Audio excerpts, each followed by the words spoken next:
క్రీస్తు సంఘములన్నయు మీకు వందనములు చెప్పుచున్నవి. Churches of Christ salute you.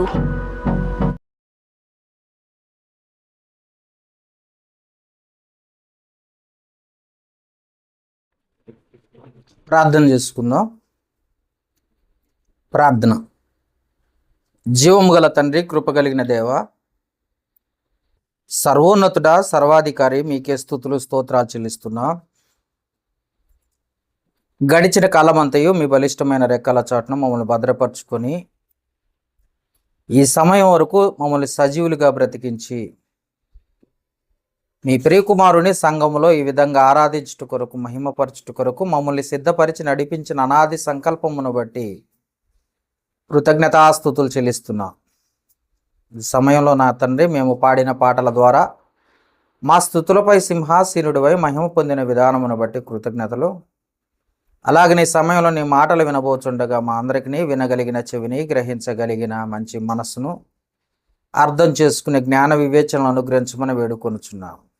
అజ్ఞానుల వలె నీ మాటలను త్రోచిపుచ్చగా ప్రతి మాట కూడా మమ్మల్ని బ్రతికింపజేసి మా బాధల్లో నెమ్మది కలిగించి మా పాదములకు త్రోవ చూపించున్నట్టుదే ఉన్నదని గ్రహించి ఆ మాటల వైపు మనస్సు నుంచున్నట్లుగా, మనస్సుతో నీ మాటలు వినున్నట్లుగా కృప చూపించమని వేడుకొనుచున్నాం. మా బలహీనతలు ఎరిగిన దేవుడవు కనుక మమ్మల్ని ఖండించి, గద్దించి, సరిచేసి మీకు ఇష్టమైన రీతిగా మమ్మల్ని సిద్ధపరచుకొని మీ మహిమార్థమైన మార్గములో మమ్మల్ని నడిపించుకుని ఘనత పొందమని వేడుకుంటూ సమయాన్ని మీకే అప్పగిస్తూ యేసుక్రీస్తు ప్రశస్తమైన నామమును బట్టి అడిగి వేడుకొనుచున్నాము మా పరమ తండ్రి, ఆమేన్.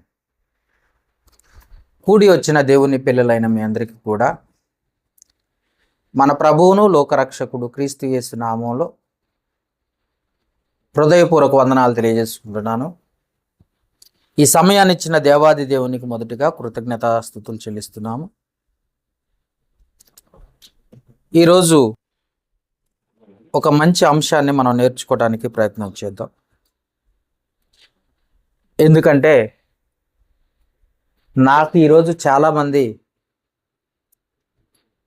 పెట్టిన పోస్టులను బట్టి అంటే చూసినప్పుడు ఇవాళ మట్టల ఆదివారం అని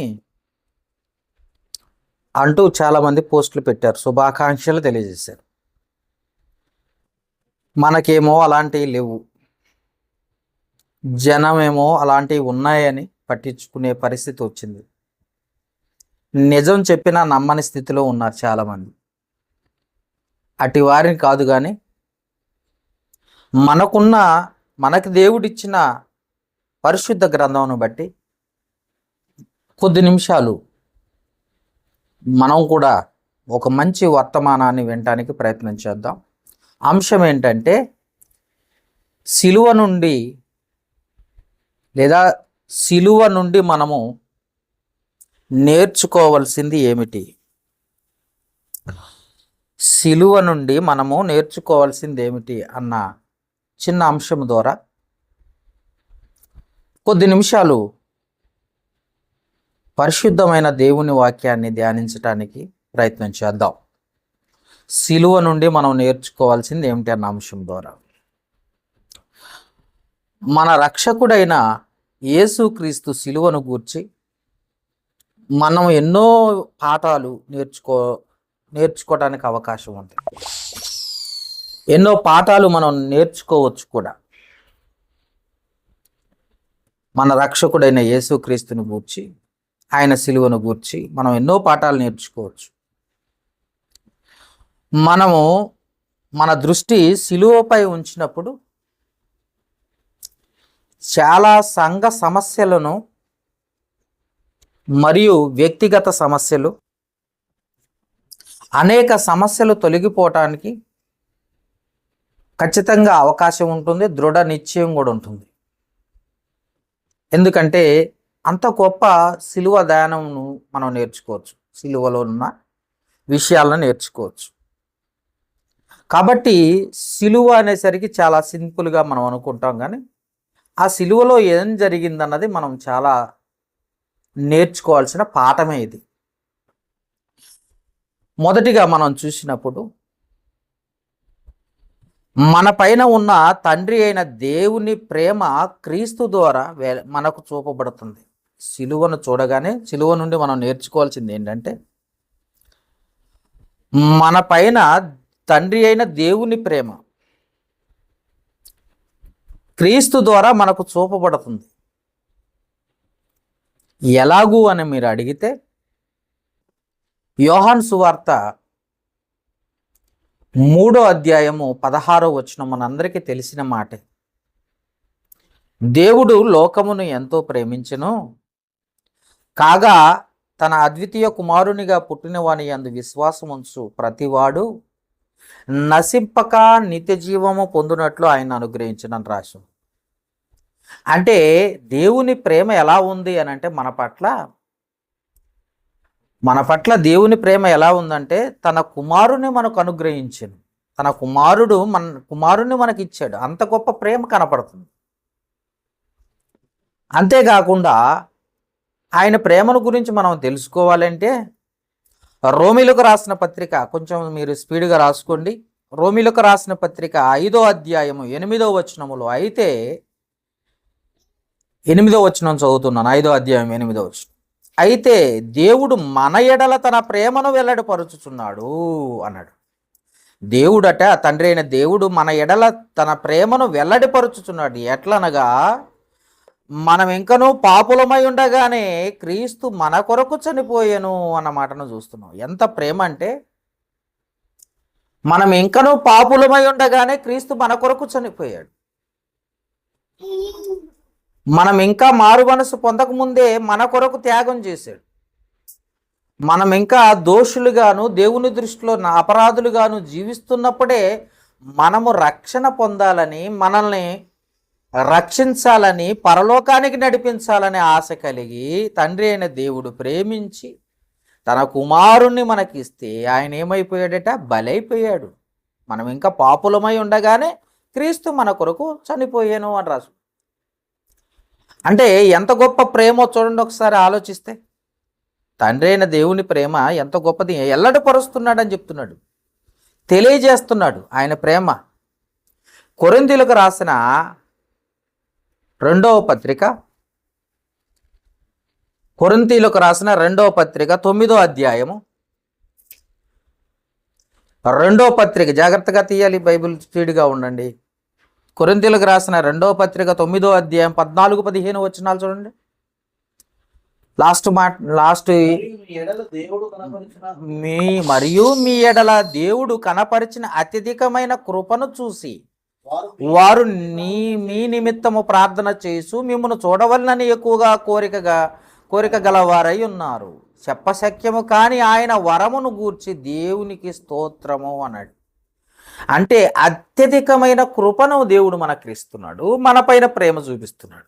ఈ సిలువను చూసి మనం ఏం నేర్చుకుంటామంటే, తండ్రి అయిన దేవుని ప్రేమ ఎంత గొప్పదో మనకు అర్థమవుతుంది, ఆయన కృప ఎంత గొప్పదో మనకు అర్థమవుతుంది, ఆయన మనల్ని ఎంతగా ప్రేమించాడో అర్థమవుతుంది, ప్రేమించి ఆయన ఏం చేశాడో అర్థమవుతుంది. సిలువను మోసుకొని పోవటం కాదు, ఆయన చూపించిన కృపను అర్థం చేసుకునే పరిస్థితి లేదు ఈరోజు చాలా మందిలో ఏమీ లేదు అంటే, ఆయనను అర్థం చేసుకోలేని మనుషులు ఎక్కువైపోయారే తప్ప నిజాన్ని గ్రహించేవారు కరువైపోయారు. అంత ప్రేమను వెల్లడపరుస్తున్నాడు ఆయన. ఇంకా చూసినట్లయితే క్రీస్తు సిలువ యొక్క సంకల్పం ఏంటో కూడా చెప్తా ఉంటుంది బైబిల్. చూడండి ఒకసారి, ఆదికాండము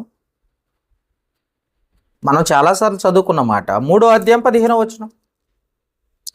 మరియు సంకల్పము, ఇది దేవుని సంకల్పం అన్నమాట. చూడండి ఒకసారి, మనం రక్షించేది సిలువయే అని చెప్పటానికి ఇది దేవుని సంకల్పం. మరియు నీకును స్త్రీకిని, నీ సంతానమునకును ఆమె సంతానమునకును వైరము కలగజేసేను, అది నిన్ను తల మీద కొట్టును, నీవు దాన్ని మడమి మీద కొట్టెదు అని చెప్పాను అన్నమాట. స్త్రీ సంతానము అనగానే కన్యకు గర్భవతి కుమారుని కనును అని మనం రాసు బైబిల్. అంటే స్త్రీ సంతానం ఎవరై అంటే యేసుక్రీస్తు, ప్రభు అయిన యేసుక్రీస్తు. మరి నీకును అని ఎవరిని అన్నాడు అని అంటే సాతానుకును, అపవాదిని ఎదిరించి మనల్ని ప్రేమించి మనం చేసిన అపరాధములను ప్రభు మార్గంలో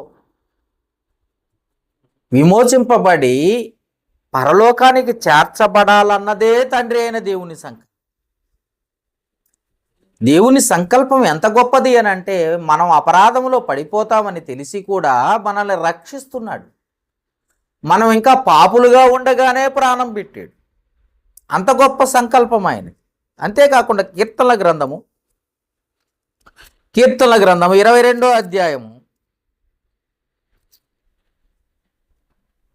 తీసారా? కీర్తనల గ్రంథము 22వ అధ్యాయము 1 నుండి చదివితే, నా దేవా నా దేవా నా దేవా నా దేవా నన్ను ఎలా విడనాడితివి, నన్ను రక్షింపక నా ఆర్తదని వినక నీవెలా దూరం అవుతున్నావు.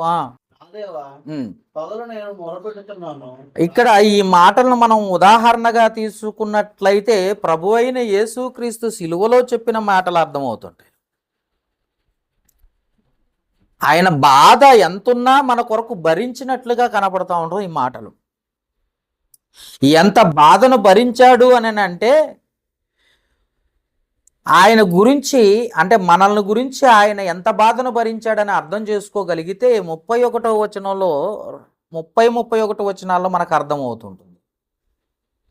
31 చూడండి ఒకసారి. 22వ అధ్యాయం.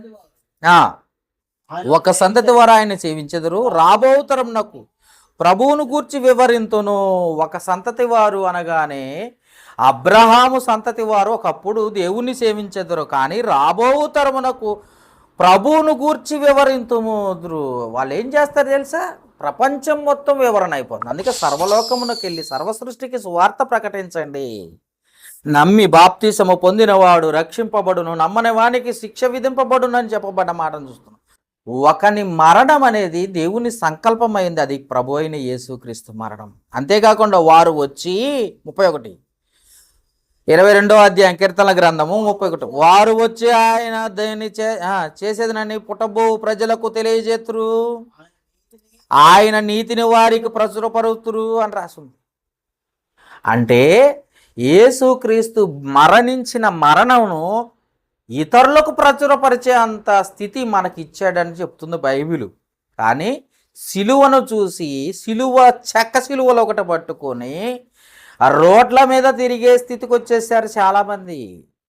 ప్రచురము చేసేవాళ్ళు కరువు అయిపోయారు, ప్రకటించే వాళ్ళు కరువు అయిపోయారు. మన పాపముల నిమిత్తము ప్రాణం పెట్టిన యేసుక్రీస్తును గూర్చి చెప్పేవాళ్ళు కరువు అయిపోయారు. ఆయన సిలువలో పడిన యాతన, బాధ, కష్టము మనం అర్థం చేసుకుని మనము ఇతరులకు చెప్పాలి, బోధించాలే తప్ప ఏదో ఆయన సిలువ వేయబడ్డాడని కాబట్టి సిలువ మీద ఒక వ్యక్తిని నటన చేసే ఒక వ్యక్తిని రంగులు పూసి ఊరు తిప్పే పరిస్థితికి వచ్చేసారు ఈరోజు. ఎంత దారుణం అంటే ఆయన సంకల్పాన్ని సరదాగా తీసుకునే పరిస్థితికి వచ్చారు. ఆయన ఉద్దేశాలను నెరవేర్చటం కాదు, వ్యతిరేకించే వాళ్ళు ఎక్కువైపోయారు. కాబట్టి జ్ఞాపకం చేసుకోండి, ఆయన సంకల్పం గొప్పది, ఆయన ప్రేమ గొప్పది, ఆయన సంకల్పం గొప్పది. ఇంకా చూస్తే యెషయా గ్రంథము 53వ అధ్యాయం 1-2 వచనాల్లో యెషయా గ్రంథము ఇది దేవుని సంకల్పం. మన కొరకు ప్రాణత్యాగం చేయటం దేవుని తండ్రి అయిన దేవుని సంకల్పం. చూడండి ఒకసారి. మేము తెలియజేసిన సమాచారం ఎవడు నమ్మాను అంటే నమ్మే పరిస్థితిలో లేదు. సిలువను గూర్చి ఏమి నేర్చుకుంటున్నామయ్యా అంటే దేవుని యొక్క తండ్రి అయిన దేవుని యొక్క ప్రేమను, దేవుని కృపను, లేదా ఆయన సంకల్పము ఎలా ఉంటుందో మనం తెలుసుకొని ఆ సంకల్పములో మనం కూడా ఉన్నామన్న సంగతి గుర్తెరిగి క్రీస్తు రక్తమందు కడగబడాలన్న ఆలోచన లేకుండా పోయింది చాలామందికి. అందుకే మా సమాచారం ఎవరిని నమ్మెనో యెహోవా బాహు ఎవరికి బయలుపరచబడెను, లేత మొక్క వలె ఎండిన భూమిలో మొలిసిన మొక్క వలెను అతడు ఆయన ఎదుట పెరిగేను. చూసారా, ఇదంతా యేసు ప్రభు గురించి చెప్తున్నమాట, ఆయన సంకల్పంలో జరిగిన విషయాలను చెప్తున్నమాట. ఎవరు నమ్ముతున్నారు ఈరోజు దేవుని గురించి చెబుతుంటే? హేళన చేసేవాళ్ళు, ఆఖరికి క్రైస్తవులే నటన చేసేవాళ్ళు అయిపోతున్నారు ఈరోజు. ఏం నేర్చుకుంటున్నారు సిలువను గూర్చి? ఆ కాసేపు భక్తిని కనపరచటం కాదు, జీవితముల్లో ఆ సిలువకున్న లక్షణాలు మనలో ఉండాలి. అర్థమైందా? జకరియా గ్రంథం చూద్దాం. ఇంకా జకరియా గ్రంథం 13వ అధ్యాయం. జకరియా గ్రంథము 13వ అధ్యాయము తీసారా? 13వ అధ్యాయం 1 నుంచి చదవండి. ఆ దినమున పాపమును అపవిత్రతను పరిహరించుటకై దావీదు సంతతి వారి కొరకును యెరూషలేము నివాసుల కొరకును ఓట ఒకటి తీయబడును. దావీదు కుమారుడే యేసుక్రీస్తు. ఓట ఒకటి తీయబడును. ఆ ఓట ఎవరో తెలుసా? మన ప్రభు అయిన యేసుక్రీస్తు. తీయబడును. ఇదే సైన్యములకు అధిపతి యెహోవాకు ఆ దినమున విగ్రహముల పేర్లు ఏకను జ్ఞాపకము రాకుండా దేశము నుండి నేను వాటిని కొట్టివేతును, మరియు ప్రవక్తలను అపవిత్రాత్మలను దేశంలో లేకుండా చేతును. ఎవడైనా ఇక నువ్వు ప్రవచనం పలకక అనుకుని ఎడల వాణిని కన్న తల్లిదండ్రులు నీవు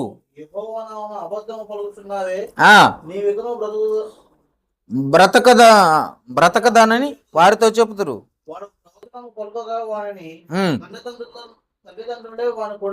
అయితే ఇక నుండి ప్రవచనాలు ఆగిపోతాయి, ఇక నుండి అన్నీ ఆగిపోతాయి. అంటే ఈ రోజు కూడా ప్రవచించే వాళ్ళు ఎక్కువైపోయారు దేశంలో. ఇక ఈ రోజుల్లో కూడా దెయ్యాలు ఎలగొట్టే వాళ్ళు ఎక్కువైపోయారు ఈ రోజుల్లో. ఇవన్నీ ముందుగానే నిర్ణయించి ఆయన సంకల్పములో జరగాల్సినవన్నీ కూడా నిర్ణయించి రాయించాడు దేవుడు. అర్థమైందా? ఓట ఒకటి తీయబడుతుందా, ఆ ఓటే ప్రభు అయిన యేసుక్రీస్తు. ఆయనను ద్వారానే మనకు సంకల్పములో రక్షణ. అర్థమైందా? కాబట్టి జ్ఞాపకం చేసుకుంటే ఆయన సంకల్పం గొప్పది అని చెప్తున్నాడు. ఇంకా చూస్తే కొరింథీయులకు రాసిన మొదటి పత్రిక 1వ అధ్యాయం 23వ వచనము మనం చాలాసార్లు చదువుకున్న గొప్ప విషయం. కొరింథీయులకు రాసిన మొదటి పత్రిక 1వ అధ్యాయము 23వ వచనములో, అయితే మేము సిలువ వేయబడిన క్రీస్తును ప్రకటించుచున్నాము. సిలువను గూర్చి నేర్చుకున్నది ఏంటి అని అంటే, ఇదిగో క్రీస్తును ప్రకటించటం కొరకు నేర్చుకోవాలి. క్రీస్తును ప్రకటిస్తున్నామంటే తండ్రి సంకల్పాన్ని చెప్పాలి. తండ్రి సంకల్పాన్ని చెబుతున్నామంటే నీ రక్షణ గూర్చి చెప్పాలి. మనుషుల రక్షణ గూర్చి చెప్పాలి అని అంటే దేవుని యొక్క ప్రేమను గూర్చి చెప్పాలి. చూసారా, అన్ని లింక్ అయి ఉన్నాయి.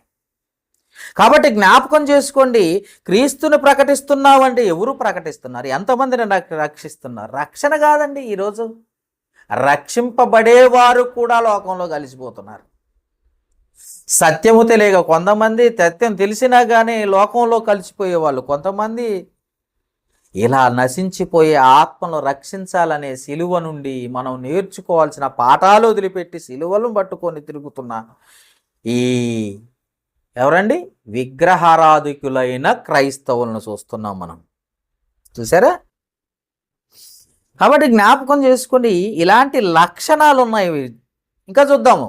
అదే కొరింథీయులకు రాసిన మొదటి పత్రిక 2వ అధ్యాయము 2వ వచనం చూడండి ఒకసారి. పౌలు గారు ఏం చెప్తున్నాడో చూడండి ఒకసారి. నేను యేసుక్రీస్తును అనగా సిలువ వేయబడిన యేసుక్రీస్తును తప్ప మరి దేనిని మీ మధ్యకి నేను ఎరక్కుందునని నిశ్చయించుకుంటుని అన్నాడు. సిలువ వేయబడిన యేసుక్రీస్తును తప్ప ఇంకా ఏం మాట్లాడను మీ మధ్య. మన నోటికి వచ్చిందంతా లోక సంబంధమైన మాటలే, మనకు తెలిసిందంతా లోక సంబంధమైన విషయాలే. కానీ పౌలు గారు చెప్తున్న మాట ఏంటో తెలుసా? నోరు తెరిస్తే దేవుని గురించి, ప్రభు అయిన యేసుక్రీస్తును గూర్చే చెప్తానంటున్నాడు. అంతే ఉంది అక్కడ. నేను యేసుక్రీస్తును అనగా సిలువ వేయబడిన యేసుక్రీస్తును తప్ప మరి దేనిని మీ మధ్య నెరక్కుందును, నేను దేన్ని మీ గురించి మీకు తెలియజేయలేను. ఇంకా మరొకటి ఉండదు నా నోటికుంటా. నేను ఏది మాట్లాడినా యేసుక్రీస్తు యొక్క రక్షణను గూర్చి, యేసుక్రీస్తు మన పైన చూపించిన ప్రేమను గూర్చి, తండ్రి అయిన సంకల్పమును, దేవుని సంకల్పమును గూర్చే తప్ప ఇంకేం మాట్లాడానంటే క్రైస్తవుల నోటుకుంటూ వచ్చేది ఏంటంటే ఈరోజు ఏమండి మంటలాదివారం అంట యేసుక్రీస్తుకు జయము జయము అట. జయము జయము యేసుక్రీస్తు అట. ఈ రకరకాల పాటలు పాడుకుంటూ యేసుక్రీస్తుని తండ్రి అయిన దేవుణ్ణి అవమానపరిచే వాళ్ళు ఎక్కువైపోయారు. ఆయన సిలువను గూర్చి ఏం నేర్చుకున్నారు వీళ్ళు అని అడిగితే ఏం చెప్పగలరు వీళ్ళు? ఒక్కసారి ఆలోచించండి. అందుకే మన పైన ఉన్న తండ్రి అయిన దేవుని ప్రేమ, దేవుని యొక్క తండ్రి అయిన దేవుని యొక్క ప్రేమను క్రీస్తు ద్వారా మనకు చూపించబడుతున్న విషయాలను మనం నేర్చుకోవాలి. ఫస్ట్ ఏం నేర్పించాలనుకున్నాడో, ఏమి చూపించాలనుకుంటున్నాడో, ఆ సిలువను చూసి నువ్వేమి నేర్చుకుంటున్నావు, అది బైబిల్లో చాలా స్పష్టంగా ఖచ్చితంగా నేర్చుకోవాల్సిన విషయాలు రాయబడ్డాయి. అవి వదిలేసి లోక సంబంధమైన వాటిని మనం చేతపట్టుకొని దేవుణ్ణి విడిచిపెట్టేసి ఈ లోక సంబంధమైన వారిగా క్రైస్తవులమని చెప్పుకుంటూ బ్రతికే వాళ్ళు ఎక్కువైపోయారు ఇలాగా. కాబట్టి జ్ఞాపకం చేసుకోండి. అంతేకాక క్రీస్తు మనపైన ప్రేమను కూడా వెల్లడపరుస్తుంది. సిలువను గురించి మనం నేర్చుకోవాల్సింది ఏంటో తెలుసా? తండ్రి ప్రేమే కాదు, ఇక్కడ యేసు ప్రభు యొక్క ప్రేమ కూడా మనకు కనపడుతుంది. చూడండి ఒకసారి యోహాను సువార్త 15వ అధ్యాయం 14-15 వచనాలు చూడండి. యోహాను సువార్త 15వ అధ్యాయం 14-15 వచనాలు. నేను మీకు ఆజ్ఞాపించిన వాటిని చేసిన ఎడల మీరు నాకు స్నేహితులు, నా స్నేహితులయ్యుందురు అన్నాడు ఇక్కడ. అంటే దేవుని ఆజ్ఞలు పాటించినప్పుడే నాకు స్నేహితులు. దేవుని వాక్యాన్ని అర్థం చేసుకుని, సిలువను అర్థం చేసుకుని, వాక్యాన్ని అర్థం చేసుకొని మీరు పాటించినప్పుడే నాకు స్నేహితులు అవుతారు అన్నాడు ఇక్కడ. అర్థమైందా? ఇంకా ఏమన్నాడు? దాసుడు తన యజమానుణ్ణి చేయు దాన్ని ఎరగడు గనుక ఇక మిమ్మల్ని దాసులని పిలవక స్నేహితులని పిలుచుచున్నాను. ఎందుకనగా నేను నా తండ్రి వలన వినిన సంగతులన్నీ మీకు తెలియజేసి. అర్థమైందా? నా తండ్రి దగ్గర నా తండ్రికి ఉన్న లక్షణాలు, నా తండ్రికి ఉన్న గుణగణాలు అన్నీ మీకు తెలియజేస్తున్నా. తండ్రికి ఉన్న ప్రేమ ఎలాంటిదో మీకు తెలియజేస్తున్నాను. కాబట్టి మీరు నేర్చుకోవాల్సిందే, యేసు ప్రభు సిలువను చూసి నేర్చుకోవాల్సింది ఏంటో తెలుసా? యేసు క్రీస్తుకు మన పైన ఉన్న ప్రేమ ఏంటో తెలియజేస్తుంది. యోహాను సువార్త 10వ అధ్యాయం 17-18 వచనాలు చూడండి. యోహాను సువార్త 10వ అధ్యాయం 17-18 వచనాలు. నేను దాన్ని మరలా తీసుకున్నట్లు నా ప్రాణమును పెట్టుచున్నాను, ఇందువలనైనా నా తండ్రి నన్ను ప్రేమించుచున్నాడు అన్నాడు ఇక్కడ. చూసారా? ప్రాణం పెడుతున్నాను మిమ్మల్ని ప్రేమించి. నేను అలా పెట్టడం వల్ల తండ్రి కూడా నన్ను ప్రేమించుచున్నాడు. 18వ వచనం. ఎవడును నా ప్రాణం తీసుకోండు, నా అంతటా నేనే దాన్ని పెట్టుచున్నాను. దాన్ని పెట్టుటకు నాకు అధికారము కలదు, దాన్ని తిరిగి తీసుకున్నట్టుకు నాకు అధికారం కలదు. నా తండ్రి వలన ఈ ఆజ్ఞ పొందితిన నేను. చూసారా? అంటే యేసు ప్రభు మన కొరకు ప్రాణం పెట్టడానికి సిద్ధపడ్డా. అవును. ఎంతగా ప్రేమించాడు యేసు ప్రభు అని అంటే తన ప్రాణం పెట్టడానికి కూడా సిద్ధపడ్డాడు. తండ్రి అయిన దేవుడు చెప్పాడు, నానా నా పిల్లలు పాపులై లోకంలో నరకానికి పాత్రులుగా ఉన్నారు, వెళ్ళి నువ్వు రక్షించు అనగానే కుమారుడు ఆయన మాట విని లోకానికి వచ్చాడు. యేసు ప్రభు మనల్ని చూసినప్పుడు ఆయనకు కూడా మన మీద చాలా ప్రేమ కలిగి ఉన్నాడని తెలియజేస్తున్నాడు ఇక్కడ. అందుకే నేను ప్రాణం పెడుతున్నాను మీ కొరకు అంటున్నాడు ఇక్కడ. లూకాసు వార్త 9వ అధ్యాయం 31వ వచనం. లూకాసు వార్త 9వ అధ్యాయం 31వ వచనం చూడండి ఒకసారి. వారు మహిమతో అలబడి ఆ ఆయన యెరూషలేములో నెరవేర్చబోవు వారు మహిమతో అగపడి ఆయన యెరూషలేములో నెరవేర్చబోవు నిర్గమును గూర్చి మాటలాడుచుండెను. యెరూషలేములో ఏం చెయ్యాలనుకుంటున్నాడో అది మాట్లాడుతున్నాడట. ప్రాణం పెట్టాలనుకున్నాడట, అది మాట్లాడుతున్నాడు. ఆయన ముందే నిర్ణయించుకున్నాడు. ఎంతగా ప్రేమించాడంటే ప్రాణం పెట్టాలి వాళ్ళ కోసం, వాళ్ళని రక్షించాలి. ఎందుకంటే ఇంకా మనం పాపులమై ఉండగానే క్రీస్తు మన కొరకు చనిపోయేను అన్నాడు ఇక్కడ. మనల్ని రక్షించాలి, పరలోకానికి తీసుకెళ్ళాలి. ఎంత గొప్ప సంకల్పమో, దేవుని ప్రేమో, యేసుక్రీస్తు ప్రేమ మనకు ఎల్లడపరుస్తుంటే ఏదో పండగ అనుకుంటున్నారు. ప్రతిరోజు మనకి పండగలాగే ఉండాలి. ఈ క్రైస్తవులకి ప్రతి ఆదివారం మనకు గొప్ప పండగలాగే ఉండాలి, అది చెప్తున్నాడు. అర్థమైందా? క్రీస్తు ప్రేమ ఎంత గొప్పదో మనకు తెలియజేస్తున్నాడు ఇక్కడ. గలతీయులకు రాసిన పత్రిక 2వ అధ్యాయం 20వ వచనం చూడండి ఒకసారి. పౌలు గారు కూడా ఈ మనసును అర్థం చేసుకుని, క్రీస్తు కలిగిన ఈ మనసును అర్థం చేసుకుని ఏమని చెబుతున్నాడో మనం చూద్దాం ఒకసారి. గలతీయులకు రాసిన పత్రిక 2వ అధ్యాయం 20వ వచనం. నేను క్రీస్తుతో కూడా సిలువ వేయబడి ఉన్నాను, ఇకను జీవించువాడను నేను కాదు, క్రీస్తే నా యందు జీవించుచున్నాడు. నేను ఇప్పుడు శరీరమందు జీవించుచున్న జీవితము నన్ను ప్రేమించి ఎవరు ప్రేమించారు? యేసు ప్రభు ప్రేమించి, నన్ను ప్రేమించి నా కొరకు తాను అప్పగించుకొని నా దేవుని కుమారుని అందలి విశ్వాసము వలన జీవించుచున్నాను. చూసారా, పౌలు గారే ముందే చెప్తున్నాడు, యేసు ప్రభు నన్ను ప్రేమించాడు. నేను పాపిగా ఉన్నాను, పాపుల్లో ప్రథముడును అని రాసి ఉంది బైబిల్లో, తిమోతికి రాసిన పత్రికలో. నేను పాపిగా ఉన్నాను, అయినా నన్ను ప్రేమించాడు. యేసు ప్రభు నన్ను ప్రేమించాడు, నన్ను ఎన్నుకున్నాడు.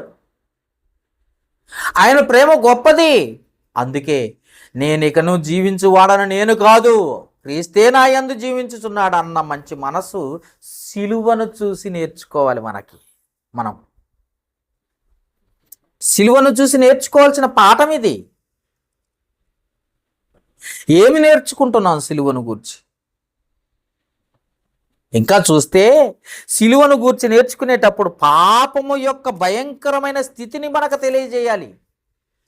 పాపము యొక్క భయంకరమైన స్థితి చూడండి ఒకసారి. ఏమంటున్నాడు? యోహాను సువార్త 1వ అధ్యాయం 29వ వచనం. యోహాను సువార్త 1వ అధ్యాయము 29వ వచనం చూడండి ఒకసారి. 29వ వచనం. మరునాడు యోహాను యేసు యొద్దకు రాగా ఆయన చూసి, ఇదిగో లోక పాపమును మోసుకుని పోవు దేవుని గొర్రె పిల్ల. ఎవరిని చూసి అంటున్నారు తెలుసా? యేసు ప్రభు. లోకంలో పాపం ఉంది, ఆ పాపాన్ని మోసుకొని పోవాలనుకున్నాడట యేసు ప్రభు. ప్రతి మనిషి యొక్క పాపాన్ని తీసివేయటానికే మరణించాడట. ప్రతి మనిషిని, భూమి మీద ఉన్న ప్రతి మనిషిని పరలోకానికి నడిపించాలని నిర్ణయించుకున్నాడట. ప్రతి ఒక్క మనిషిని పరిశుద్ధునిగా తీర్చాలన్నది, నడిపించాలన్నది మనం సిలువను చూసి నేర్చుకోవాల్సిన పాఠం. ప్రతి మనిషిని రక్షించాలన్నది దేవుని సంకల్పం. ఎవరైనా అర్థం చేసుకుంటున్నారా? ఆలోచించండి. సిలువను గూర్చి ఏం చేస్తున్నారు?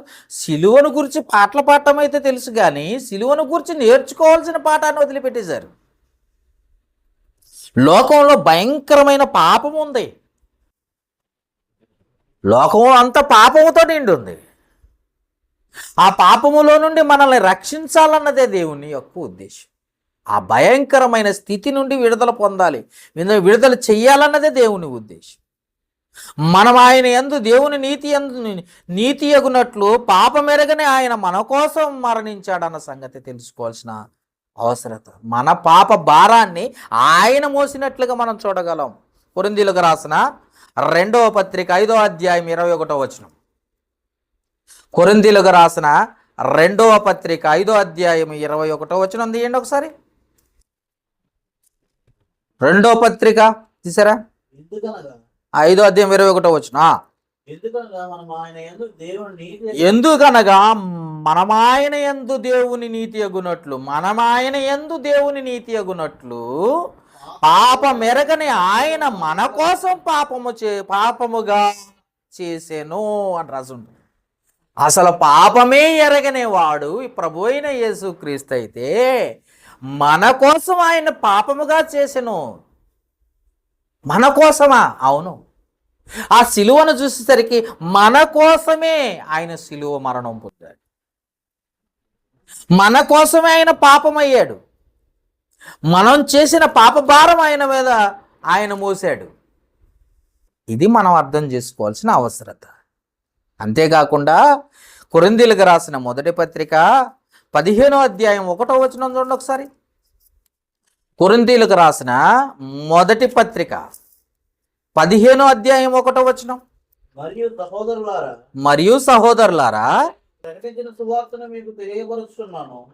సహోదరులారా నేను మీకు ప్రకటించిన సువార్తను మీకు తెలియజేస్తున్నాను అంటున్నాడు. ఖచ్చితంగా ఈ సువార్త ఏంటో తెలుసా?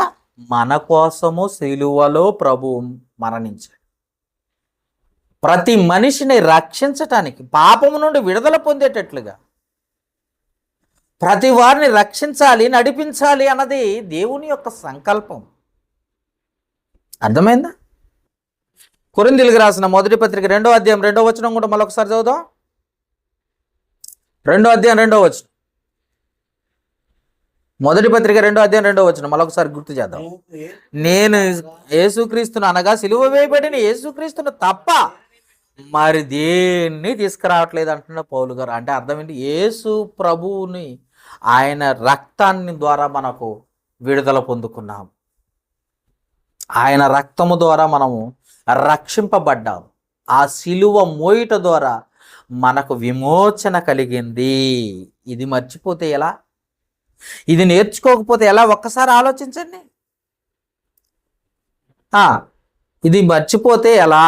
ఒకసారి ఆలోచించండి. గలతీయులకు రాసిన పత్రిక 3వ అధ్యాయం, గలతీయులకు రాసిన పత్రిక 3వ అధ్యాయం 13-14 వచనాలు, 13-14 వచనాలు కలిసి ఉన్నాయి, చదువుదాం.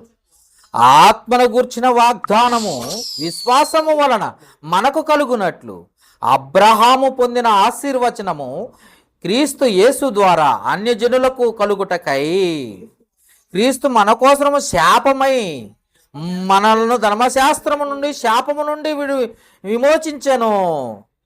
ఇందును గూర్చి మ్రాను మీద వ్రేలాడిన ప్రతివాడును, అది సంగతి, ఆయన శాపగ్రస్తుడు అయిపోయాడట మన పాప భారాన్ని మోసి.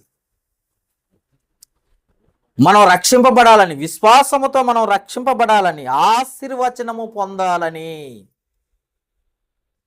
అబ్రహాము పొందిన ఆశీర్వచనము పొందాలని ఆయన శాపమైపోయాడట. అర్థమైందండి? సిలువ అని చూడగానే ఆయన శాపమైపోయాడా మన కోసం. మనం ఆశీర్వదింపబడాలని, మనం రక్షణ పొందాలని, మనం విమోచింపబడాలని ఆయన శాపమైపోయాడా? అవును. ఎంత గొప్ప ప్రేమ మనకు కనపడుతుందో చూడండి. ఇంత పాప భారాన్ని ఆయన మోసాడంటే, అవును మరి మోసాడు కాబట్టే మనకు విడుదల పొందుకున్నాం, మోసాడు కాబట్టే మన పాపాన్ని నుండి విడుదల పొందుకున్నాం అన్న సంగతి సిలువను చూసి నేర్చుకోవలసిన పాఠం అది. హెబ్రీయులకు రాసిన పత్రిక 9వ అధ్యాయం, హెబ్రీయులకు రాసిన పత్రిక 9వ అధ్యాయం 23వ వచనం నుండి చదవండి. 23వ వచనం నుండి, 9వ అధ్యాయం 23వ వచనం నుండి. హెబ్రీయులకు రాసిన పత్రిక 9వ అధ్యాయం 23వ వచనం. పరలోకమందున్న వాటిని పోలిన వస్తువులు ఇటు బలుల వలన శుద్ధి చేయబడవలసి ఉండెను గాని పరలోక సంబంధమైన వీటికంటే శ్రేష్టమైన బలులను శుద్ధి చేయబడవలసి ఉండెను. అందువలన నిజమైన పరిశుద్ధ స్థలము పోలిన హస్తకృతమైన పరిశుద్ధ స్థలంలో క్రీస్తు ప్రవేశింపలేదు గాని ఇప్పుడు మన కొరకు దేవుని సముఖమందు కనపడు పరలోకమందే ప్రవేశించెను. చూసారా ఎంత గొప్పగా ఉందో? అంతేకాదు, ప్రధాన యాజకుడు ప్రతి సంవత్సరము తనది కాని రక్తము తీసుకొని పరిశుద్ధ స్థలంలోనికి ప్రవేశించినట్లు ఆయన అనేక పర్యాయములు తన్ను తానుగా అర్పించుకున్నటకు ప్రవేశింపలేదు. ఎందుకంటే ఇజ్రాయేలీలు పలుమార్లు వెళ్ళేవాళ్ళట అర్పించుకోవటానికి. పలుమార్లు వెళ్ళటానికి యేసుప్రభు లేడు, ఒకే ఒక్కసారి బలి అయిపోయాడు. కంటిన్యూ చేయండి. అది ఎట్లనగా 26వ వచనం. అట్లైన ఎడల జగత్తు పునాది వేయబడిన మొదలుకొని ఆయన అనేక పర్యాయములు శ్రమపడవలసి వచ్చును. అయితే ఆ యుగముల సమాప్తి యందు తను తానే బలిగా అర్పించుకున్నట వలన పాప నివారణ చేటికై ఒక్కసారి ప్రత్యక్షపరచబడెను. ఒక్కసారి బలైపోయాడట. ఆయన ఒక్కసారే బలైపోయాడట. ఇంకా 27వ వచనం, మనుషులు ఒక్కసారి మృతి పొందవాలని నియమింపబడెను, వాటి తర్వాత తీర్పు జరుగును. అలాగుననే క్రీస్తు కూడా అనేకుల పాపములను భరించుటకు ఒక్కసారే అర్పింపబడి తన కొరకు కనిపెట్టుకొని ఉండు వారిని చూడండి, జాగ్రత్తగా టెక్కు పెట్టుకోండి. తన కొరకు కనిపెట్టుకొని ఉండు వారిని రక్షణ నిమిత్తము పాపం లేకుండా రెండవసారి ప్రత్యక్షమగును అన్నాడు. ఒకసారి ఏమి జరిగిందంటే మన కొరకు పాపంలో పడిపోయాడు, మన కొరకు శాపభారాన్ని మోసాడు. రెండోసారి మహిమలోనికి తీసుకెళ్ళటానికి వస్తాడట. చూసారా, ఇదంతా ఎవరి కోసం? మన కోసమే. మనల్ని పాపం నుండి విడుదల పొందుకోవాలని చెప్తున్నాడు. పేతురు రాసిన మొదటి పత్రిక 2వ అధ్యాయం 24వ వచనం చూడండి ఒకసారి. 2వ అధ్యాయం 24వ వచనం, మనము పాపముల విషయమై చనిపోయి నీతి విషయమై జీవించున్నట్లు ఆయన తానే తన శరీరమందు మన పాపములను మ్రాను మీద మోసుకొనెను అన్నాడు ఇక్కడ. అంటే మనల్ని రక్షించటానికి ఆయన మ్రాను మోసాడు. సిలువను గురించి ఏం నేర్చుకుంటున్నాం? మన కోసం ఆయన భరించాడు. ఆ భయంకరమైన పాపపు స్థితి నుండి విడుదల పొందాలని, భయంకరమైన పాపము నుండి, అపరాధము నుండి మనం విడుదల పొందాలని ఆయన శాపం అయిపోయాడు, ఆయన పాపం అయిపోయాడు. మనకు ఆశీర్వాదకరంగా ఉండటం కోసం. సరే, 3వ అధ్యాయం 18వ వచనం కూడా చూడండి. 3వ అధ్యాయం, పేతురు రాసిన మొదటి పత్రిక 3వ అధ్యాయం 18వ వచనం. మనం అలాగూ పేతురు రాసిన మొదటి పత్రిక 3వ అధ్యాయం 18వ వచనం, మనం అలాగున ఎడల కీడు చేసి శ్రమపడుట కంటే, దొరికిందా? 3వ అధ్యాయము 18వ వచనం, కీడు చేసి శ్రమపడుట కంటే మేలు చేసి శ్రమపడుట బహు మంచిది. ఏలయనగా మనలను దేవుని యొద్దకు తెచ్చుటకు ఆ నీతిమంతుల కొరకు నీతిమంతుడైన క్రీస్తు శరీరములో చంపబడి ఆత్మ విషయంలో బ్రతికింపబడి పాపముల విషయంలో ఒక్కసారే శ్రమ పడాను అన్న మాటను చూస్తుంది. మన కొరక. అవును, ఆ సిలువను చూసి చెక్కలాగా చూడకండి, లేకపోతే ఏదో అనకండి. దాని నుండి నేర్చుకోవాలి. అది నాకు ఒళ్ళో ఏమన్నా నాకు మెడలో ఉండాలి, ఉంగరాల్లో ఉండాలి, చైన్లు వేసి మెడలో చైన్లు లాగా ఉండాలి, ఈ కాదు. దాని నుండి నేర్చుకోవాల్సిన పాఠం ఏంటి? ఏం నేర్చుకున్నావు? ఆయన చూపించిన కృప ఎలాంటిది? ఆయన చూపించిన ప్రేమ ఎలాంటిది? ఆయన ఎలా శాపం అయిపోయాడు? ఎవరి కోసం అయిపోయాడు? ఎందుకు అయిపోయాడు? ఎవరిని శాపము నుండి విడుదల పొందేటట్లుగా ఆయన పొందాడు? ఇవన్నీ మనం అర్థం చేసుకోవాల్సిన అవసరత కలిగి ఉన్నాం. ఒక పాఠం, మంచి పాఠం నేర్చుకోవాలి సిలువను గూర్చి. అర్థమైందా? భయంకరమైన పాపము నుండి మనల్ని విడుదల పొందే విషయంలో ఆయన శాపమైపోయాడు. పాపి విషయంలో దేవుని దయను కనికరమును చూపించబడుతుందంట సిలువలో. చూడండి ఒకసారి, ఆ మాటలు కూడా చూపిస్తాను. రోమీయులకు రాసిన పత్రికలో 3వ అధ్యాయం 21 నుండి 26 వచనాల వరకు చదివితే, దేవుడు పాపములో జీవిస్తున్న మనిషిపై జాలిపడ్డాడు, మరియు మన కోసం మనం చేయలేని దాన్ని మన కోసం చేయటానికి ఒక మంచి మార్గాన్ని ఈ దేవుడే ఏర్పాటు చేసి లోకానికి పంపించినట్లుగా మనకు అర్థమవుతుంది. చూడండి ఒకసారి, రోమీయులకు రాసిన పత్రిక 3వ అధ్యాయము 21వ వచనము.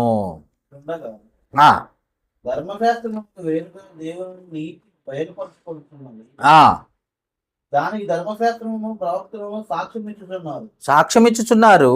అది విశ్వాస మూలమైనదై, క్రీస్తులో విశ్వాసం మూలమన్నదే నమ్ము వారందరికీ కలుగు దేవుని నీతి అయి ఉన్నది.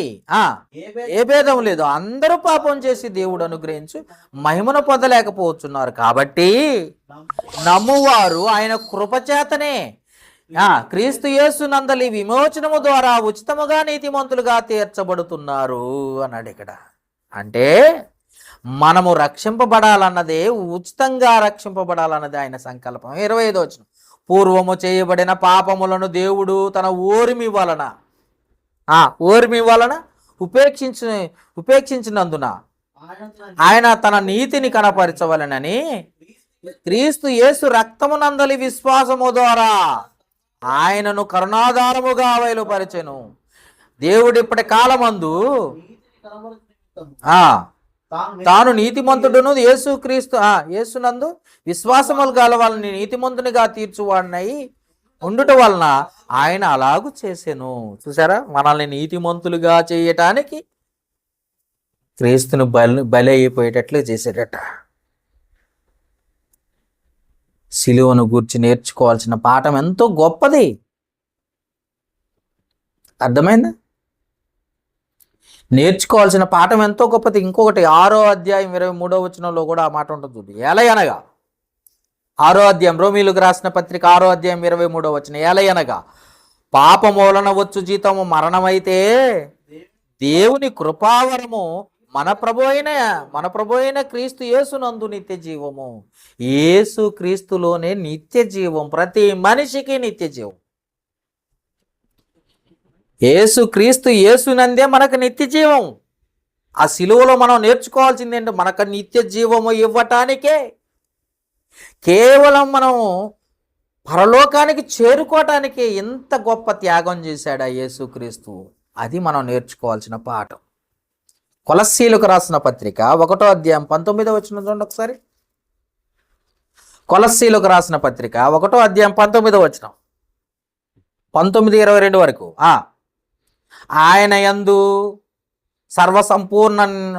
సంపూర్ణత నివసించవలనని ఆయన శిలువ రక్తము చేత సంధి చేసి ఆయన ద్వారా సమస్తమును, అవి భూలోకమందు ఉన్నవేనే గాని పరలోకమందువైనను వాటన్నిటినీ ఆయన ద్వారా తనతో సమాధానపరచవలనని తండ్రి అభిష్టమాయెను.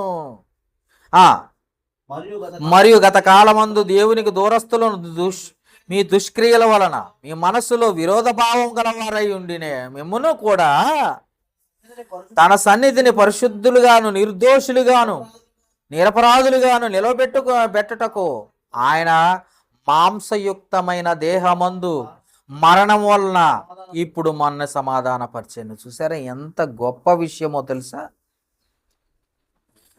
ఆయన మాంసయుక్తమైన దేహమందు మరణము వలన ఇప్పుడు మనల్ని సమాధానపరిచను. అంతే, ఆయన రక్తము చిందించటమే కాక ఆయన శరీరము కూడా నలగొట్టబడటం వల్ల మనం ఆ అపరాధము నుండి, పాపము నుండి విడుదల పొందుకోవడానికి అవకాశం వచ్చింది. ఆ పాపమును విడుదల పొందుకోవాలంటే, ఈ భయంకరమైన స్థితిలో నుండి విమోచన పొందాలంటే ఈ స్థితి మనకు అవసరమని దేవుడు తెలుసుకున్నాడు. కాబట్టే మనల్ని రక్షణ మార్గంలోకి నడిపించాడు. తీతుకు రాసిన పత్రిక, అపోస్తలుడైన పౌలు తీతుకు రాసిన పత్రిక 3వ అధ్యాయం 3-5 వచనాలు చూడండి ఒకసారి. 3వ అధ్యాయము 3-5 వచనాల వరకు. ఎందుకనగా మనము కూడా మునుపు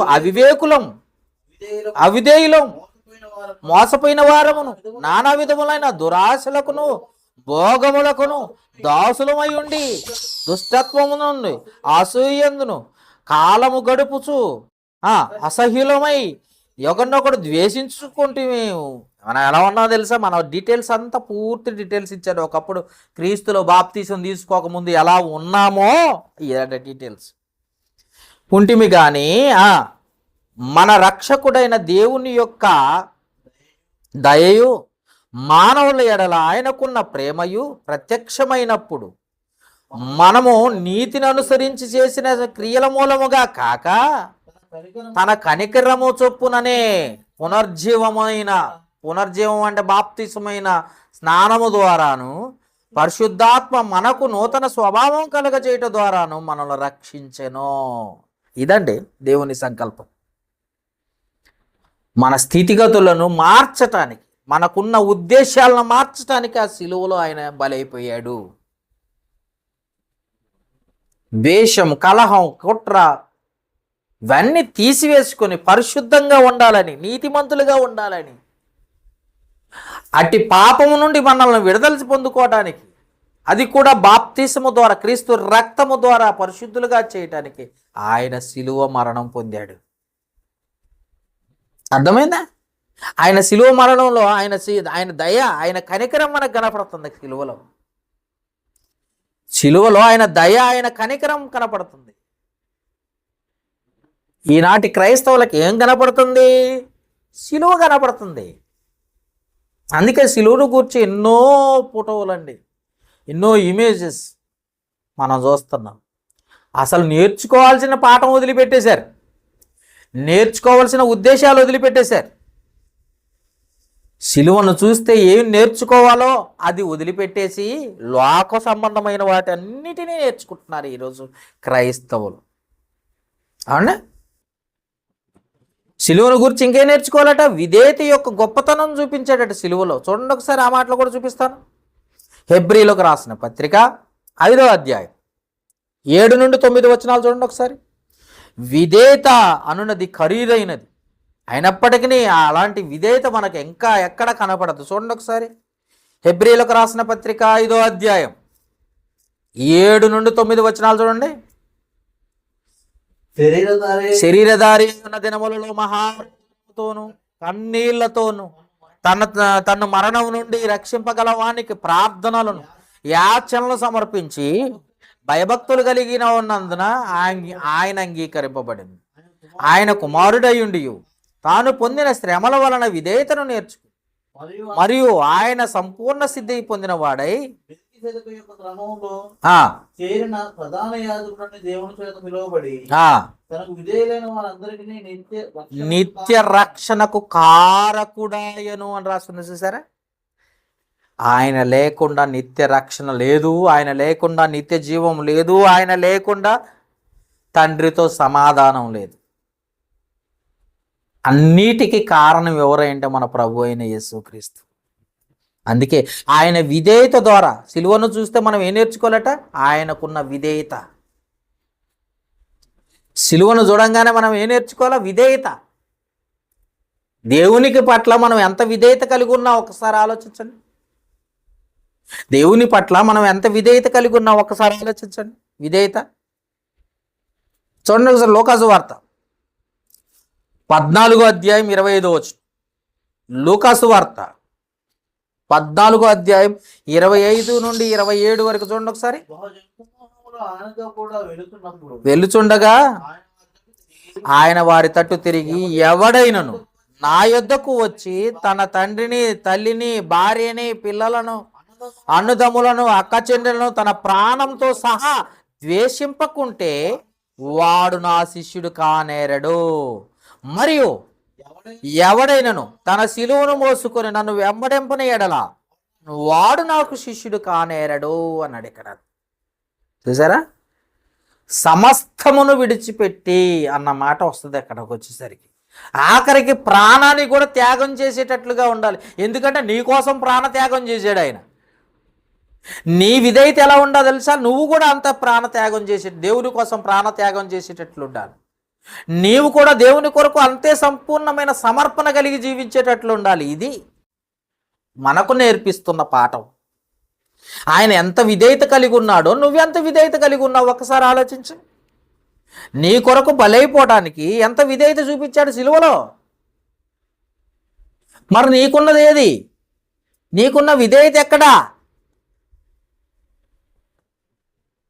14వ అధ్యాయం 33వ వచనం చూడండి. లూకాసు వార్త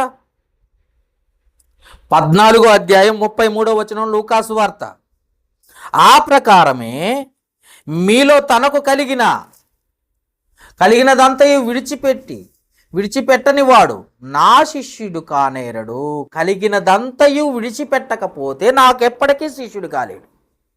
ఇంకా లోకమా, కోరికలా, ఆశలా అండి, శరీర సంబంధమైనవా, ఆత్మ సంబంధమైనవా, లేకపోతే లోక సంబంధమైనవి, ఏదైనా సరే ఆయన కొరకు, ఆయన మన కొరకు విడిచిపెట్టి, పరలోకాన్ని విడిచిపెట్టి వచ్చేస్తే ఈ లోకంలో శాశ్వతం అని లోకాన్ని విడిచిపెట్టకుండా బ్రతుకుతూ దేవుని దగ్గరకు వస్తున్నారు చాలామంది. ఏం నేర్చుకున్నావు పాఠం సిలువను గూర్చి? ఏమీ విడిచిపెట్టావు దేవుని కోసం. ఆయన ప్రాణాలే విడిచిపెట్టాడు, పరలోకాన్ని విడిచిపెట్టాడు, ఆయనకున్న మహిమను విడిచిపెట్టాడు, అన్నీ విడిచిపెట్టేశాడు. దేవునితో సమానమని భాగ్యమని ఎంచుకొనలేదు, కానీ తాను రిక్తునిగా చేసుకొని దాసుని స్వరూపం ధరించుకున్నాడట. తర్వాత రిక్తునిగా చేసుకుని ఈ లోకానికి వచ్చేసాడు.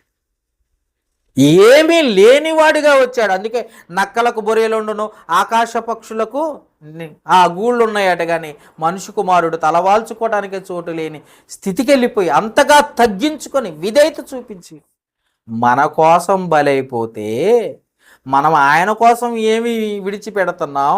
మనం ఏమన్నా మళ్ళొకసారి చదవండి ఆ మాట, 33వ వచనం 14వ అధ్యాయం లూకాసు వార్త 14వ అధ్యాయము. ఆ ప్రకారమే మీలో తనకు కలిగినదా అంతయు పెట్టని వాడు విడిచిపెట్టకపోతే ఎప్పటికీ నువ్వు క్రైస్తవురాలివి, క్రైస్తవుడు కాలేవు. ఇంకా ఉన్నాయా? దాచిపెట్టుకుంటున్నావా? ఇంకా అవన్నీ విడిచిపెట్టకపోతే నీ జీవితంలో క్రైస్తవుడివి అప్పటికీ కాలేవు. యేసుక్రీస్తు సిలువను చూస్తే సమస్తమును విడిచిపెట్టి విధేయత కలిగి మనది కొరకు బలైపోయింది చూస్తే అర్థమవుతుంది.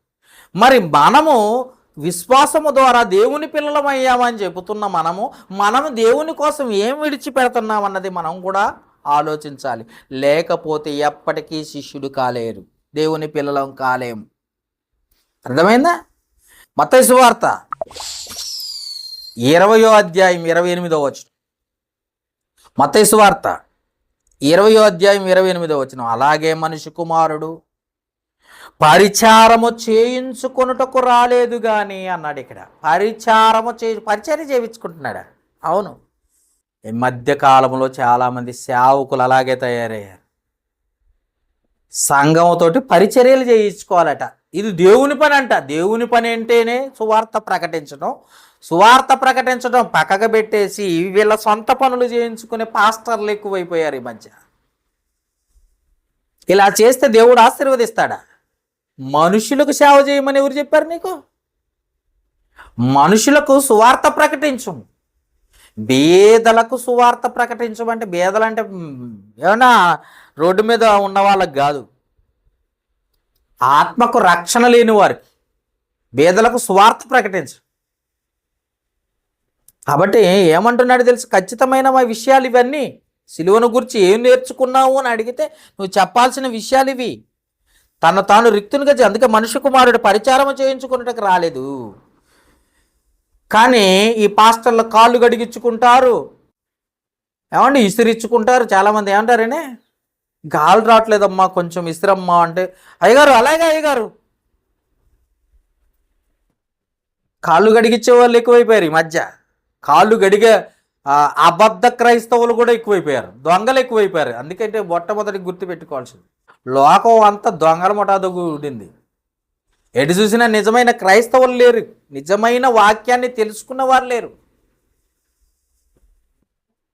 యేసు ప్రభు కాళ్ళు కడిగాడా కడిగించుకున్నాడా అది తెలియదు.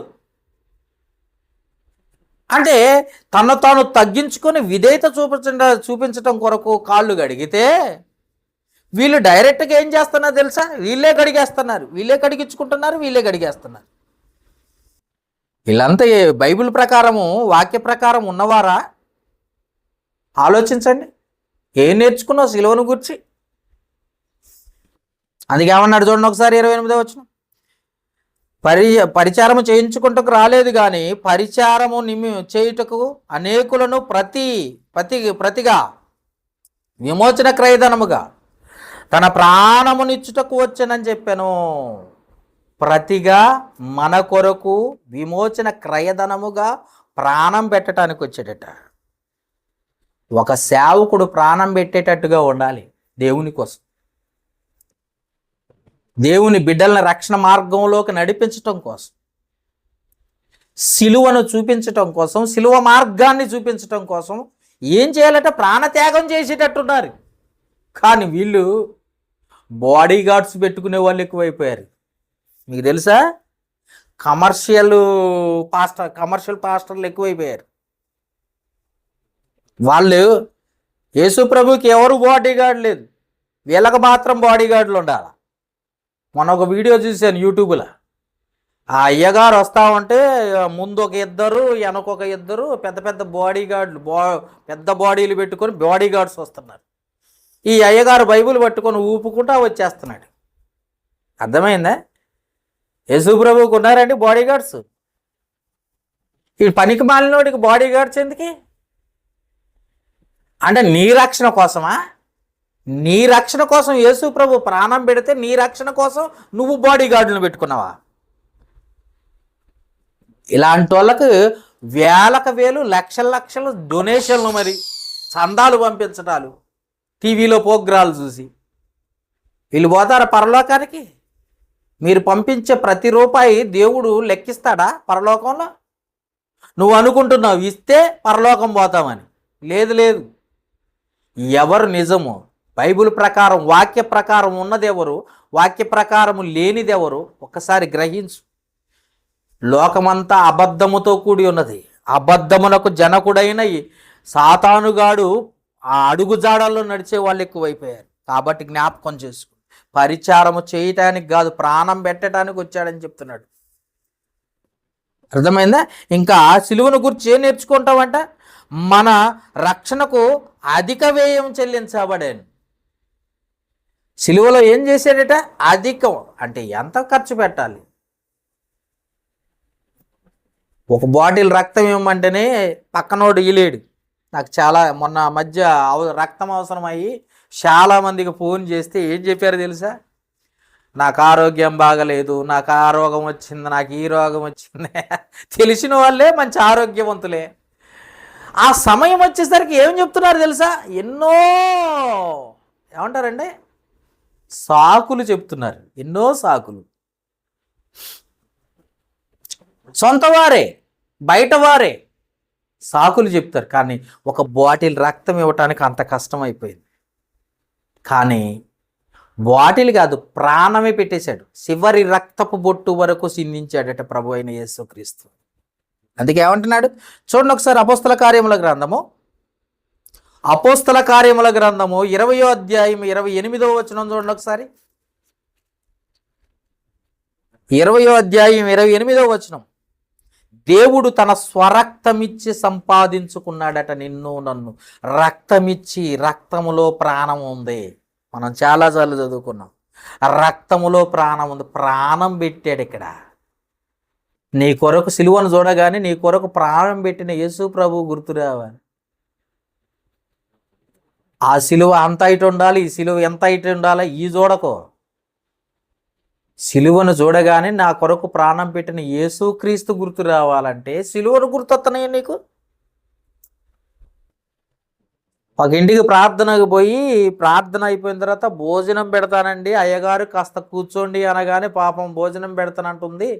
మంచి ఆతిథ్యం ఇచ్చే దేవుని పిల్లలు అనుకుంటా అని కూర్చుండగానే ఆ భోజనం మీద ఉన్న ప్లేట్ తీసేసి, ఆ వండిన పాత్రను తీసుకొచ్చి దాని మీద ఉన్న ప్లేట్ తీసేసి ఆ గరిటతోటి చక్కగా దాని మీద ఒక పెద్ద సిలువేసింది. సిలువేసి ఆ సిలువేసిన ఆ భోజనాన్ని, ఆ అన్నాన్ని మాకు వడ్డించటం ప్రారంభించింది. ఈరోజు ఎలా తయారైపోయారో తెలుసా? జనాలు ఎలా తయారైపోయారంటే సిలువ గుర్తులు వేసుకుంటున్నారు, టాటూలు వేసుకుంటున్నారు. యేసు ప్రభు గుర్తు రావటంలే వీళ్ళకి, సిలువలే, టాటూలే. ఇలా తయారైపోయారేంటో జనాలు. చివరికి ఏమైపోతారు? అందుకే ఆ దినమున అనేకులు యేసు ప్రభు దగ్గరకు వచ్చి, నీ నామమున ప్రవశింపలేదా, నీ నామమున దయ్యములు ఎల్లగొట్టలేదా, నీ నామమున సూచక్రియలు చేయలేదా అంటే, నిన్ను నేను ఎన్నడూను ఎరగను, అక్రమము చేయు వారలారా నా యొద్ద నుండి పొండి అంటాడంట. ఇలాంటి వాళ్ళని చూసి, ఇలాంటి నటించే క్రైస్తవులను చూసి. కాబట్టి జ్ఞాపకం చేసుకుని నీకోసం ప్రాణం పెట్టాడు ఆయన. నువ్వేం చేస్తున్నావు? నువ్వేం చేస్తున్నావు? ఎలా ఉన్నావు? ఒకసారి ఆలోచించు. నీ కొరకు పరిశుద్ధుని యొక్క ప్రాణం పెట్టాడు పరిశుద్ధుడు. మనము పరిశుద్ధులుగా ఉండుటకు మనం కూడా ప్రాణం పెట్టే స్థితిలోకి రావాలని దేవుడు కోరుకుంటున్నాడు. చూడండి, ఎఫెసీయులకు రాసిన పత్రిక 5వ అధ్యాయం 26, 27. ఎఫెసీయులకు రాసిన పత్రిక 5వ అధ్యాయం 26, 27 చూడండి ఒకసారి. 26, 27, 25 కలిసి ఉన్నాయి, చదవండి ఒకసారి. పురుషులారా, మీరును మీ భార్యను ప్రేమించుడి, అటువలే క్రీస్తు కూడా సంఘాన్ని ఏం చేశాడట?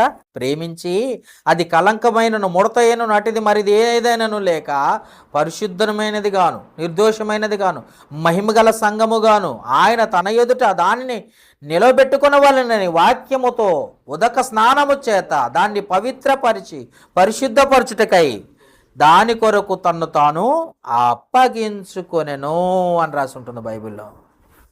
అంటే అర్థం ఏంటో తెలుసా?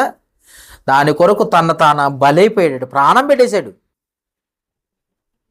ఎవరి కోసం? నీ కోసం, నా కోసం. సిలువను చూడగానే ఏం గుర్తు రావాలి? ప్రాణం పెట్టాడు, ప్రాణం పెట్టాడు, శాపమైపోయాడు, పాపముగా మిగిలిపోయాడు, నలగొట్టబడ్డాడు. ఇవన్నీ విడిచిపెట్టేసి సిలువను గూర్చి ఏం నేర్చుకుంటున్నావంటే ఏం చెప్తున్నావు నువ్వు? హెబ్రీయులకు రాసిన పత్రిక 2వ అధ్యాయం 1 నుండి 4 వచనాలు చూడండి ఒకసారి. 2వ అధ్యాయం హెబ్రీయులకు రాసిన పత్రిక 2వ అధ్యాయం 1 నుండి 4 వచనాలు. కావున మనము వినిన సంగతులను విడిచిపెట్టి కొట్టుకొని పోకుండునట్లు అని రాసింది. ఏ దేవుడైతే మనకు పరిశుద్ధ గ్రంథం ఇచ్చాడో ఆ దేవుడి మాటలను విని విడిచిపెట్టే వాళ్ళట. చాలామంది అంతే, ఆదివారం చర్చికి రావటం, విన్న మాటలు కొట్టేసడం, పక్కకు నెట్టేయటం, మళ్ళా తర్వాత ఆ గంట వరకు వినటం, ఆ గంట తర్వాత పక్కకు నెట్టేయటం, మనకు నచ్చింది చేసుకుంటూ పోవటమే. మన జీవితాల్లో క్రీస్తు ఎక్కడున్నాడు? అందుకే ఏమన్నాడు? కావున మనము వినిన సంగతులను విడిచిపెట్టి కొట్టుకొని పోకుండానట్లు. కొట్టుకొని పోతారట. ఎందుకని? ఎలాంటి వారు వీళ్ళు? ఏమంటే తాలు గింజలు. ఇవి నిజమైన గింజలు స్థిరంగా ఉంటాయి, కదలక పడిపోతాయి అక్కడే బరువుకి. ఎందుకంటే వాక్యము హత్తుకొని ఉన్నారు కనుక. వాక్యం లేనోళ్ళేంటి? గాలి కొట్టుకొని పోతారు, వినరు కదా, వాక్యం వినరు, ఏదో చేస్తూ ఉంటారు.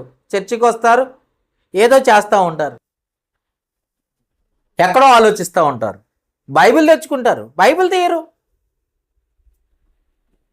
చదవరు. ప్రార్థన అంటేనే హేళన అయిపోయింది ఈరోజు జనాలకి. ఏకాగ్రత లేదు, ఏకాగ్రత. ఒకప్పుడు శిష్యులకి ఏకాగ్రత ఉంది, అందుకే వాళ్ళు కళ్ళు తెరిచి ప్రార్థన చేశారు. ఈరోజు ఏకాగ్రత లేకనే కళ్ళు మూసుకొని ప్రార్థన చేసుకుందాం అంటారు పాస్టర్లు. వీళ్ళకి ఏకాగ్రత ఉందా? లేదు.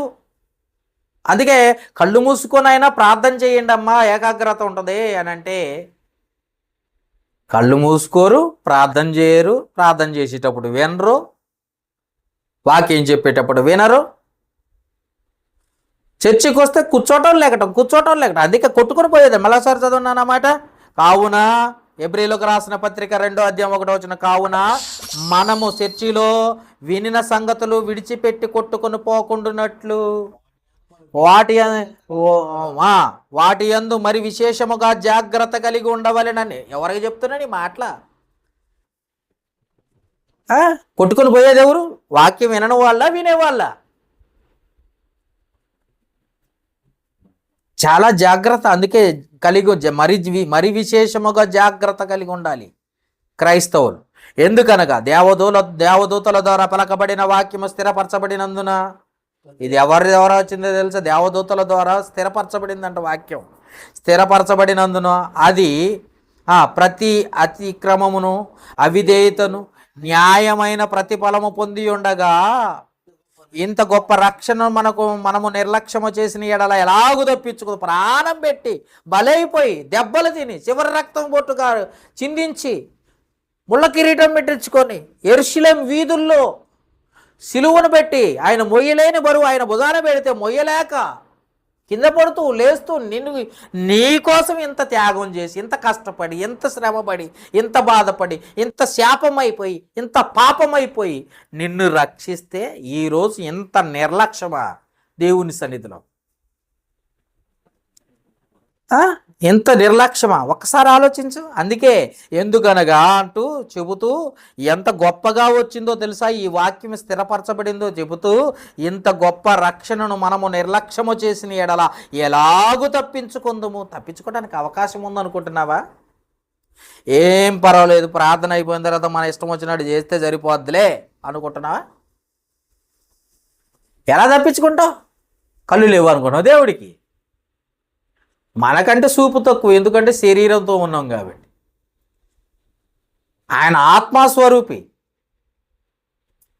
సమస్తమును చూస్తున్నాడట.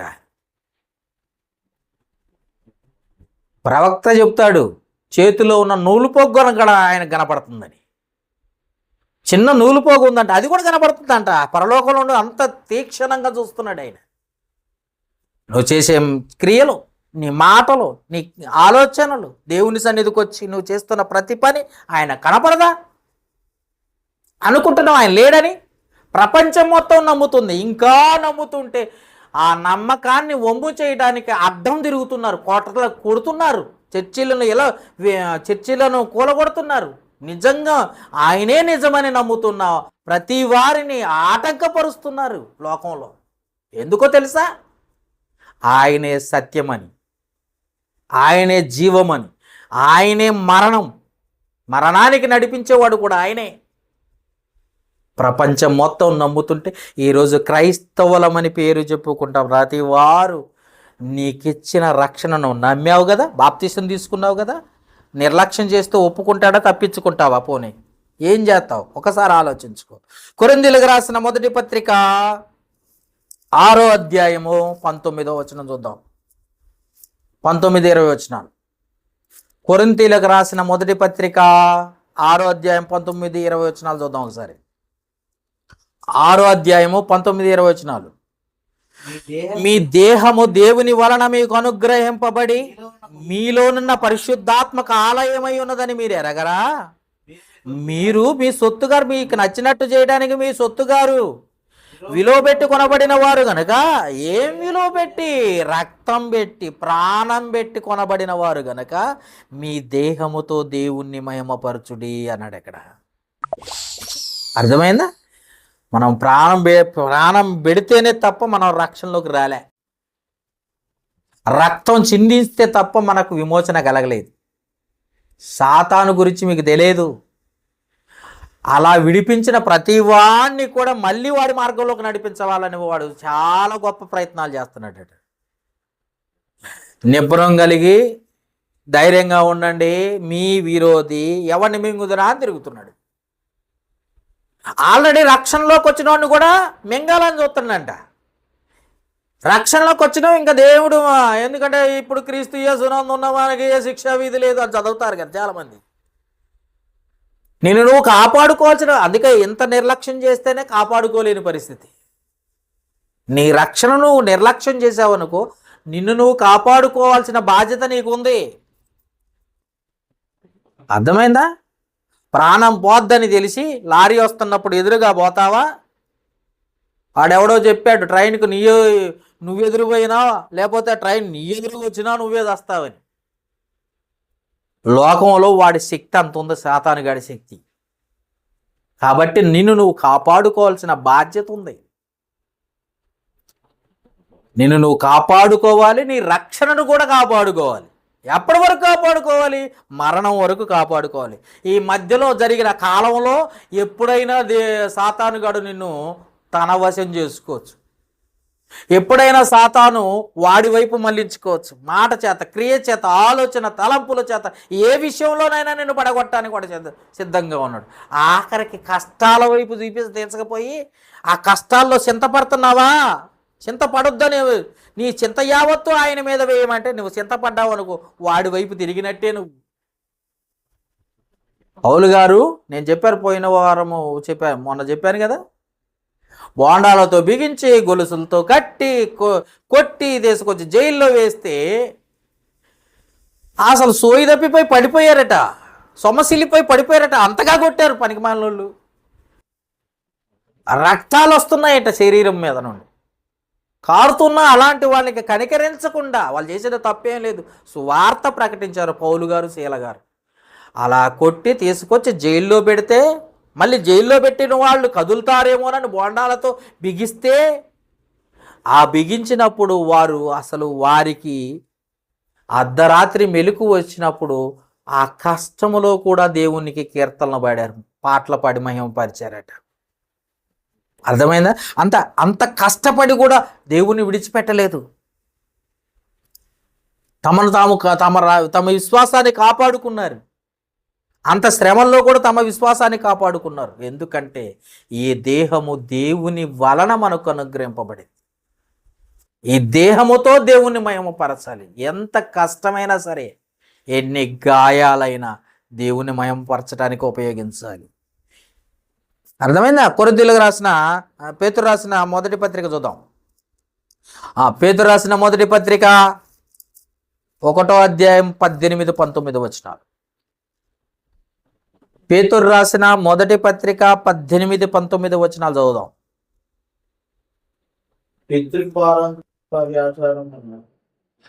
పితృపారంపర్యమైన మీ వ్యర్థ ప్రవర్తనను విడిచిపెట్టు. వెండి బంగారముల వంటి క్షయ వస్తువుల చేత మీరు విమోచింపబడలేదు. మిమ్మల్ని ఏదో డబ్బులు ఇచ్చి కొనుక్కున్నారు, బంగారం ఇచ్చి కొనుక్కున్నారు, లేకపోతే ఇంకొకటి అనుకుంటున్నారేమో. విమోచింపబడలేదు కానీ అమూల్యమైన రక్తము చేత, అనగా నిర్దోషమును నిష్కలంకమును గొర్రెపిల్ల వంటి క్రీస్తు రక్తము చేత విమోచింపబడితేరని మీరు ఎరుగుదురు కదా అన్నాడు. ఎమ్మటనే మీరు ఎలా రక్షింపబడ్డారో తెలుసా? నిర్దోషమును, ఏ పాపము ఎరగని, ఏ దోషము కానరాని ఒక గొప్ప పరిశుద్ధుని తండ్రి అయిన దేవుని కుమారుడైన యేసుక్రీస్తు రక్తము చేత విమోచింపబడ్డారు. ఇది సిలువలో నువ్వు నేర్చుకోవాల్సింది, నువ్వు చేయాల్సింది. ఎలా విమోచించబడ్డావో నీకు అర్థం కావాల్సిన విషయం. అందుకే చాలా జాగ్రత్త. మన ఆత్మ ఎంతో విలువైంది. మన ఆత్మ ఎంతో విలువైంది. నరకంలో పడిపోకూడదని దేవుడు తన కుమారుని పంపించి ఎన్నో విషయాలు, ఎన్నోసార్లు నరకం ఉంది జాగ్రత్త అని గద్దించినా ఇంకా నిర్లక్ష్యం చేత, అశ్రద్ధ చేత ఉన్నామేమో ఒకసారి ఆలోచించుకుని జాగ్రత్త పట్టడానికి ప్రయత్నం చేద్దాం. మత్తయి సువార్త 16వ అధ్యాయం 26వ వచనం. మత్తయి సువార్త 16వ అధ్యాయం 26వ వచనం. ఒక మనుష్యుడు లోకమంతయు సంపాదించుకొని తన ప్రాణమును పోగొట్టుకుంటే ఏమి ప్రయోజనం? ఒకడు లోకమంతా సంపాదించుకుని తన ప్రాణమును పోగొట్టుకుంటే అతనికి ఏమి ప్రయోజనం? ఒక మనుషుడు తన ప్రాణమునకు ప్రతిగా ఏమి ఇవ్వగలడు అన్నాడు. ఏమంటే ప్రాణం కంటే ఏది గొప్పదే? ఆ ప్రాణమే పోగొట్టుకునే పరిస్థితికి వచ్చావు లోకంలో, నరకంలో పడిపోతున్నావు అంటే ప్రాణం, ఆత్మ పోగొట్టుకునే పరిస్థితికి వచ్చేసావు. ఆత్మను పోగొట్టుకుని, ప్రాణం పోగొట్టుకుని, చివరికి నరక యాతన పడడానికి వచ్చావు. అందుకే ఒక ప్రాణమును పోగొట్టుకునే పరిస్థితికి వచ్చేసావు. జాగ్రత్త, నీ ఆత్మను రక్షించుకో. శరీర క్రియలు వద్దు మనకి, శరీర కార్యాలు స్పష్టంగా ఉన్నాయని చెప్తున్నాడు గలతీయులకు రాసిన పత్రిక. అవి మనకొద్దు, ఆ ఆత్మ సంబంధమైన వారిగా ఉందాం. సిలువను చూస్తే నేర్చుకోవాల్సిన పాఠాలు ఏంటా అని మనం ఆలోచిద్దాం. సిలువను చూస్తే ఆ సిలువ నా మెడలో ఉండాలా, నా ఉంగరాల్లో ఉండాలా, నా బైక్ మీద గుర్తుగా ఉండాలా, ఈ కాదు. ఇంకా రేపో మాపో చెక్క సిలువలు పట్టుకొని రోడ్ల మీద తిరిగే ఇవి కాదు. మనం నేర్చుకోవాల్సిన పాఠం ఏంటన్నది నేర్చుకోవాలి. దేవుడు ఏం చెబుతున్నాడో నేర్చుకోవాలి. ఎలా ఉన్నామని నటించడానికి కాదు మనం ఉన్నది, వాక్య ప్రకారం మనం జీవించటానికి ఉన్నాం. అందుకే చూడండి ఒకసారి ఏమన్నాడు అక్కడ. ఒకసారి చూస్తే ఒకసారి చదువున్నామని ఆ పాట 16వ వచనం దొరికిందా? 16వ అధ్యాయం 26వ వచనం. ఒక మనుషుడు లోకమంతయు సంపాదించుకున్న తన ప్రాణమును బాగొట్టిన అతనికి ఏమి ప్రయోజనము? ఒక మనుషుడు తన ప్రాణమునకు ప్రతిగా ఏమి ఇవ్వగలడు అన్నాడంటే. ప్రాణం బాగొట్టుకుంటే దాని ప్రాణంను పోగొట్టుకోవడానికి ఎంత అవసరమా ఒకసారి ఆలోచించు. లోకాసు వార్త 9వ అధ్యాయము 25వ వచనము. ఇలాగనే ఉంటుంది, సేమ్ మాట చూద్దాం ఒకసారి. లూకాసు వార్త 9వ అధ్యాయము 25వ వచనం. ఒకడు లోకమంతయు సంపాదించి ఉమ్. తన్ను తాను పోగొట్టుకునే ఎడల, తన్ను తాను పోగొట్టుకున్న ఎడల, లేక నష్టపరుచుకునే ఎడల, తన్ను తాను నష్టపరుచుకున్న ఎడల వాడికి ఏమి ప్రయోజనం అన్నాడు. ఇక్కడ నరకంలో పడతామా, పడే పరిస్థితిలో ఉన్నామా, రక్షణ కాపాడుకుని పరలోకానికి వెళ్ళే పరిస్థితిలో ఉన్నామా? ఏ పరిస్థితి, ఏం నేర్చుకుంటున్నాం, ఏమి వింటున్నాం, ఎలా ఉంటున్నాం, దేవుని కోసం ఎలా బ్రతుకుతున్నాం, ఎలా విడిచిపెట్టాలి, దేవుని ఎదుట ఎంత నీతిగా ఉండాలి, ఎంత యథార్థత కలిగి ఉండాలి, ఎంత ఖచ్చితత్వం కలిగి ఉండాలి, ఇవి లేకుండా గాలి కొట్టుకొని పోయేవాడినిగా మనం ఉంటే పరలోకానికి ఎప్పటికీ చేరుకోలేము. అందుకే సిలువను గూర్చి నేర్చుకోవాల్సిన పాఠాలు ఎన్నో ఉన్నాయి. అందులో ఒక పాఠం ఏంటన్నది ఇప్పుడు మనం నేర్చుకున్నాం. ఆయన దయను, ఆయన ప్రేమను, ఆయన కృపను, ఈ భయంకరమైన పాపము నుండి విమోచన నుండి మనకు రక్షణను, తండ్రి అయిన దేవుని సంకల్పమును, ఇవన్నీ సిలువను చూస్తే నేర్చుకోవచ్చు. కాబట్టి ఇవన్నీ నేర్చుకొని విని విడిచిపెడితే మాత్రం ఖచ్చితంగా నరకానికి వెళ్ళిపోతాం. విడిచిపెట్టకుండా మన హృదయాల్లో భద్రపరచుకొని వాక్యానుసారంగా ఉంటే ఖచ్చితంగా పరలోకానికి వెళ్ళటానికి అవకాశం. అలా ఉండటానికి ప్రయత్నం చేద్దాం. ప్రార్థన చేసుకుందాం. మమ్మల్ని మిక్కిలిగా ప్రేమిస్తున్న మా ప్రియ పరలోకపు తండ్రి, మహోన్నతుడా, పరిశుద్ధుడా, పరమందాసీనుడు అయిన మా కన్న తండ్రి, మీకే స్తుతులు స్తోత్రాలు చెల్లిస్తున్నాం.